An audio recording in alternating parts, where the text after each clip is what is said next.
I'm Dr. Clayton Greenway with healthcareforpets.com, and we're answering questions this morning. We've got one here from Carmen, and it goes, my dog got a rash on his body that is making him bite his hair and skin out, where he is getting scabs and pus.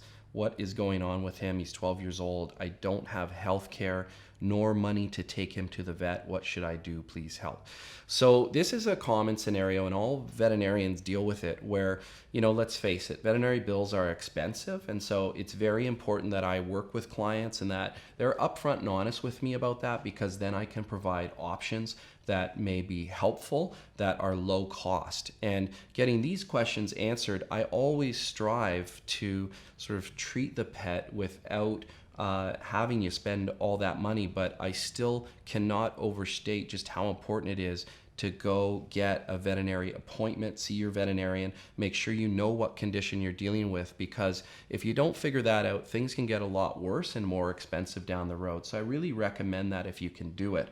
In this case, it sounds very straightforward, and certainly I'm not doing the physical exam, so this advice has to be taken in conjunction with a consultation with your veterinarian.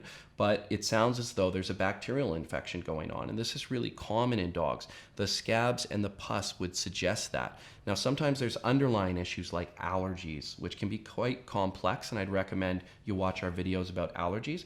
But as far as these infections, they can sometimes spread all across the body. There are also infections called hotspots that can happen, and a lot of people deal with those as well.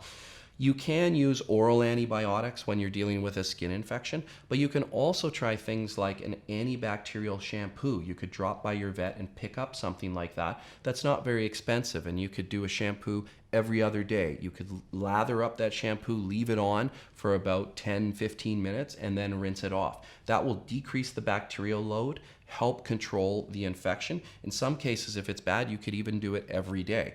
That can help out a lot. It's a lot of work though. If you're dealing with a small area, you could apply an antibacterial ointment to it. I don't like to use a lot of tea tree oil. Tea tree oil can be toxic to dogs if given enough of it, but something like polysporin over a small area could help. You could also talk to your veterinarian about a spray. We do have things like that that work really well, that have an antibiotic in it and a steroid to decrease the inflammation and itch.